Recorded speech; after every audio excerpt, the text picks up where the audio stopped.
할렐루야. 다손이 매일 묵상 요한계시록 바르게 알기 49번째 시간 인침받은 자 회개하지 않는 자란 제목으로 오늘 묵상 함께 하겠습니다.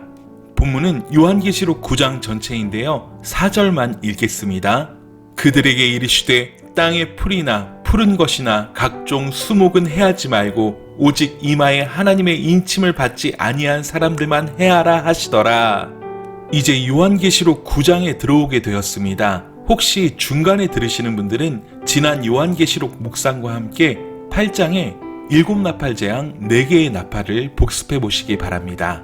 오늘은 우리가 9장을 묵상하기 전에 아주 중요한 핵심 2가지를 살펴보려고 합니다.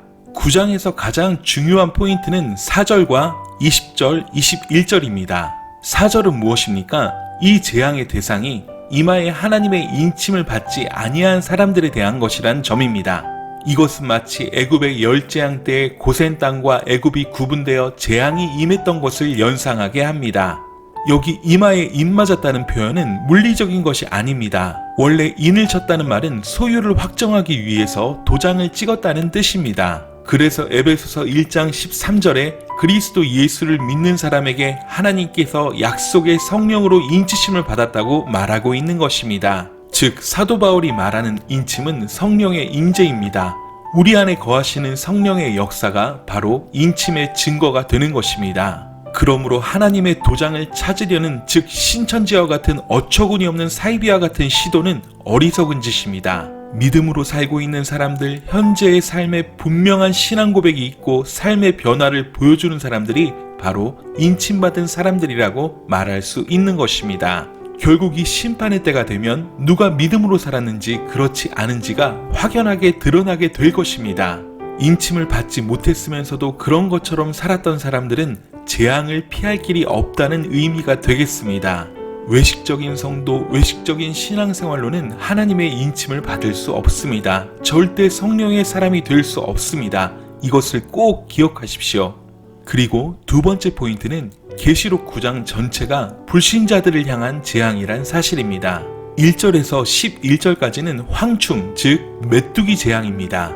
12절에서 마지막 21절까지는 2억의 마병대가 펼쳐내는 사륙의 현장입니다. 그런데 이런 잔인한 재앙의 현장에서도 끝까지 손으로 행한 일을 회개하지 않고 오히려 여러 귀신과 또는 보거나 듣거나 다니거나 하지 못하는 금, 은, 동과 목석의 우상에게 절하면서 그 살인과 복술과 음행과 도둑질을 회개하지 아니하더라는 것입니다. 이 장면도 어디를 생각나게 합니까? 끝까지 마음을 강팍하게 했던 바로를 생각나게 합니다.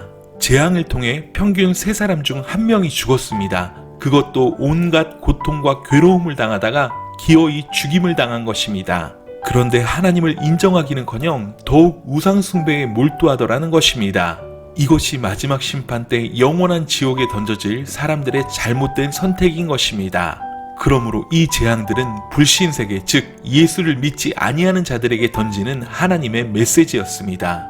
원래 애굽의 열재앙들도 불신 세상에 던지는 하나님의 메시지가 아니었습니까? 그때도 믿음으로 반응하는 사람들은 재앙을 면할 수 있었습니다.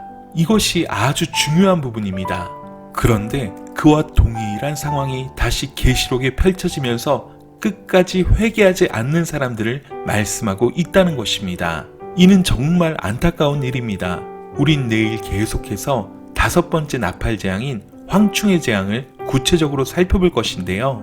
우리가 9장의 본론에 들어가기 전에 지금 나눈 2가지의 핵심을 기억하면서 가져야 할 매우 중요한 마음가짐이 있습니다. 그것은 바로 회개의 간절한 마음을 회복하는 것입니다. 지금 이 시대는 회개의 절박함이 사라진 시대입니다. 불신자들은 물론이요, 자칭 그리스도인이라 하지만 회개가 없어져 버린 그리스도인들이 수도 없이 많습니다. 점점 양심이 무뎌져서 아예 회개할 생각조차 하지 않고 사는 것입니다. 사실 하나님의 심판은 얼마 남지 않았습니다. 비록 눈에 보이는 나팔재앙과 같은 무서운 심판이 아니라 할지라도 현재 나의 심령에 감각이 없다는 것이 더 무서운 심판이요 주의 성령이 근심하고 계신다는 증거입니다. 그리스도인이라고 말하는 우리가 지금 회개가 되지 않는 상황이라면 회개의 마음을 위해서 간절히 기도해야 합니다. 회개의 간절함을 위해 기도하십시오. 그리고 성령의 도우심을 구하십시오.